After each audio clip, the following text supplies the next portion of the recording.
Après avoir longuement et longtemps attendu qu'une licence en France soit annoncée suite à la sortie de son adaptation animée, il est temps de mettre en lumière ma comédie préférée. Et quoi de mieux que de vous en parler en cette période de confinement, histoire d'apporter un peu de bonne humeur et de positivité dont on a tous besoin.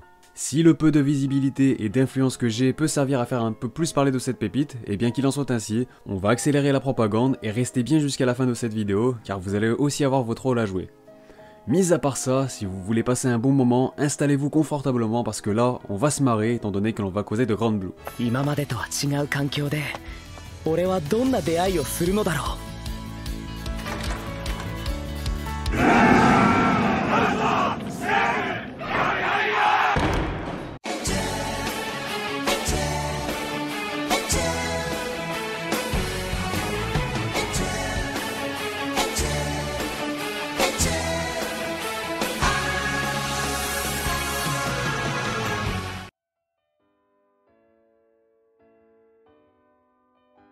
Salut à tous, c'est Otakult, on se retrouve pour un nouvel Otabreak et cette fois-ci on va enfin aborder Grand Blue, un manga dessiné par Kimitake Yoshioka et scénarisé par Kenji Inoue. Il compte à ce jour une dizaine de volumes et est toujours prépublié dans le magazine Good Afternoon de la Kodansha.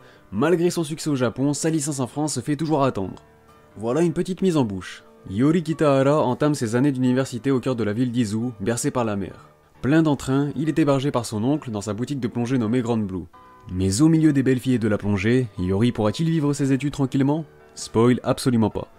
Un animé de 12 épisodes produit par le studio Zero G Room a vu le jour en été 2018 et il est disponible sur Amazon Prime Video, ce qui explique en partie son manque de succès en France. Ouais, ce tacle était gratuit mais il faut être honnête. Bon, avant de commencer ma critique, je précise qu'il n'y aura pas de spoil et de toute façon ça reste une comédie donc il n'y a par conséquent pas grand chose à spoiler. Bref, le premier point qui me vient directement à l'esprit quand je pense à Grand Blue, c'est sans aucun doute son ambiance. Une ambiance extrêmement chaleureuse et j'irais même jusqu'à dire qu'il s'agit de mon ambiance préférée tout manga confondu. Pour faire simple, si on m'offrait la possibilité d'aller vivre dans le manga de mon choix, ça serait Grand Blue sans hésitation possible. Pour comprendre et développer en quoi je trouve l'ambiance de ce manga absolument parfaite, il m'est nécessaire de vous présenter le contexte dans lequel évoluent les différents personnages de l'histoire. Dans Grand Blue, on suit des protagonistes commençant à découvrir la vie adulte. J'entends par là qu'on évolue dans un cadre plutôt scolaire, non pas au lycée mais à la fac. Cette fameuse période de ta vie où tu enchaînes les soirées étudiantes, où tu te bourres la gueule sans aucune raison apparente, dans le seul but de t'amuser et de profiter de ta jeunesse. On n'est donc pas encore vraiment dans la vie adulte, mais disons qu'on se situe à mi-chemin entre la fin de l'adolescence et la vie active, juste avant de te lancer dans le vrai monde du travail quoi. De ce fait, on suit pleinement les protagonistes dans leur quotidien, aussi bien dans leur situation amoureuse, leurs fantasmes, leurs échecs, leur scolarité, leurs conneries, et pour le coup elles sont nombreuses. Mais surtout dans leur joie de vivre. C'est avant tout ce message qui prime, il n'en loupe jamais une, ce qui instaure une ambiance très vite joviale, très chaleureuse qui fait que tu ne peux que passer de bons moments en lisant ce manga. Ajoutez à cela le décor de la série qui nous propose un campus situé à proximité de la mer, de la plage, du beau temps et de tout ce qui s'ensuit, cela renforce d'autant plus l'ambiance conviviale de la série. Et avant de revenir plus en détail sur quelques personnages qui sont bien sûr également un facteur important qui participe à instaurer cette superbe ambiance, on va maintenant s'intéresser à l'univers. Car oui, si Grand Blue est bien une comédie, elle nous propose tout de même une petite trame autour du thème de la plongée. Un univers absolument fascinant en tout point qui nous offre souvent des décors somptueux, des décors parfaitement retranscrits par la qualité des dessins de Kimitake Yoshioka, à tel point qu'on a l'impression de plonger sous l'eau avec les différents protagonistes. C'est également un point à prendre en compte car il participe lui aussi à renforcer cette atmosphère agréable lors de notre lecture. On nous propose des plans et des planches merveilleuses dégageant un superbe esprit de découverte et d'exploration, aussi bien par l'aspect inconnu que dégagent les profondeurs des océans, mais principalement parce que l'on découvre tout un univers à travers les yeux des personnages. Je me dois également de mentionner les trollface, regardez-moi ces gueules de cons, à chaque fois ça me fume.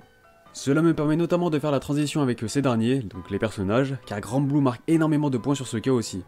On va tout d'abord présenter Yori, le personnage principal de l'histoire qui est tout comme la plupart d'entre nous un grand amateur de plongée. Si au premier abord il va se montrer assez désintéressé, son développement devient vite intéressant au fur et à mesure qu'il va trouver de l'intérêt dans cette pratique. Malheureusement pour lui, à son arrivée au Grand Blue, la boutique de plongée de son oncle, sa vie étudiante va prendre un tout autre tournant que celui qu'il attendait.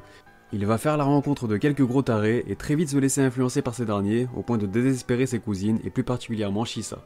Clairement mon personnage favori de la série, la pauvre c'est la seule à être à peu près normale dans le club de plongée. Elle subit constamment les conneries des autres membres et voue un énorme mépris envers Yori et son pote Kohei, sur lequel on reviendra aussi parce qu'il faut en parler. C'est la plus expérimentée du groupe en termes de plongée, bien qu'il s'agisse de la plus jeune également.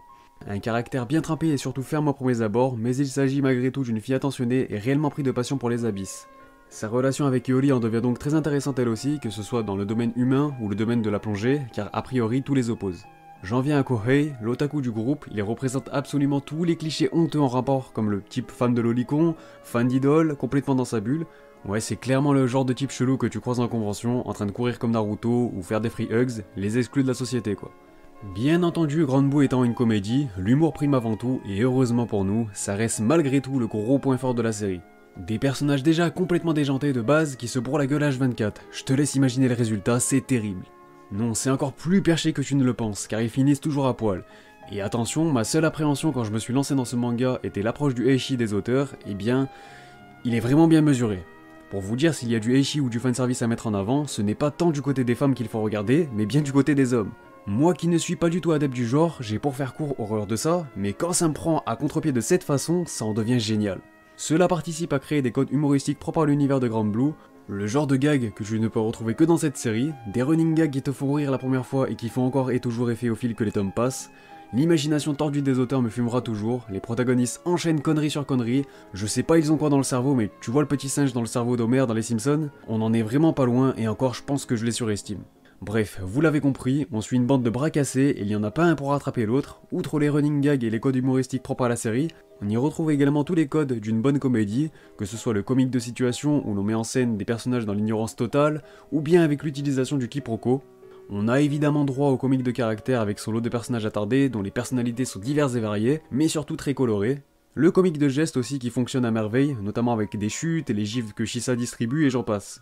Sans oublier le comique de répétition et de mots avec quelques grossièretés bien dosées. Un manga qui a tout pour plaire avec en prime un anime très appréciable également. Les bons points du manga ils sont plutôt bien retranscrits, même si je garde toujours ma préférence pour le support d'origine. Mais voilà, si vous êtes plus branché anime, pas de soucis. Le supplément qu'apporte la bande son et la prestation des seiyuu apporte une forme d'humour que le format manga ne peut pas offrir par exemple. Mention spéciale à l'opening qui colle parfaitement à l'ambiance de la série, dans le style hit de l'été, c'est vraiment ce qu'il fallait. Ou bien l'ending qui colle lui aussi parfaitement à l'univers de Grand Blue, dans un registre cela dit complètement différent, puisqu'il mise quant à lui sur l'aspect humoristique. Côté animation, rien de bien extraordinaire, mais ça fait le taf, je vous rappelle qu'on parle d'une comédie, donc ça nécessite pas forcément une animation extraordinaire. Pour conclure, je ne peux que vous recommander Grand Blue, que ce soit de par son ambiance excellente qui vous donnera envie de suivre des personnages déjantés dans leur quotidien, un humour divin qui me fait personnellement rire à chaque chapitre, il n'y en a pas un seul où je ne lâche pas au moins un sourire, et ouais je t'assure que je rigole tout seul dans ma chambre, c'est typiquement mon genre d'humour, donc forcément je m'y retrouve. Bon je te rassure, je ne finis pas à poil H24 dans la vraie vie, je voulais être sûr que l'on se soit bien compris. Ajoutez à cela de beaux dessins très soignés et un fil rouge qui se développe autour du thème de la plongée, cela fait assurément de Grand Blue une comédie à suivre avec une grande attention et pas seulement pour son humour. Je vous invite à utiliser massivement le hashtag Grand Blue en France sur les réseaux, faites tourner cette vidéo, spammez modérément les éditeurs, la propagande prendra fin seulement quand on aura au moins une réponse. Je ne comprends toujours pas comment un tel manga n'est pas encore disponible en France, alors que c'est un succès au Japon. Il a toutes les qualités pour s'imposer chez nous aussi. De mon côté, j'espère que cette vidéo aidera à changer les choses un tant soit peu, mais si je peux déjà faire découvrir cette perle à des dizaines de personnes, voire des centaines, ça sera déjà ça de prix. On peut tous contribuer à la licence de ce manga, il suffit d'en parler et je suis persuadé que nos efforts paieront. Lisez et regardez Grand Blue, mais surtout parlez-en. Sur ce, la vidéo est terminée, c'était un plaisir de bosser dessus. Je vous invite donc à me dire ce que vous en avez pensé dans les commentaires, ainsi qu'à me partager vos avis sur Grand Blue, c'est aussi ça qui est important. Encore une fois, n'oubliez pas d'utiliser le hashtag Grand Blue en France sur les réseaux, principalement Twitter, encore une fois c'est très important. N'hésitez pas à vous abonner si ce n'est pas déjà fait pour ne pas manquer les prochains épisodes. Vous pouvez également me retrouver sur mes réseaux sociaux, à savoir Twitter, Insta, Utip et le Discord de la chaîne. Vous avez accès à tout ça dans la description. En tout cas, j'espère que cette vidéo vous a plu et qu'elle vous a apporté un peu de bonne humeur. En attendant, portez-vous bien, et moi je vous dis, on se revient.「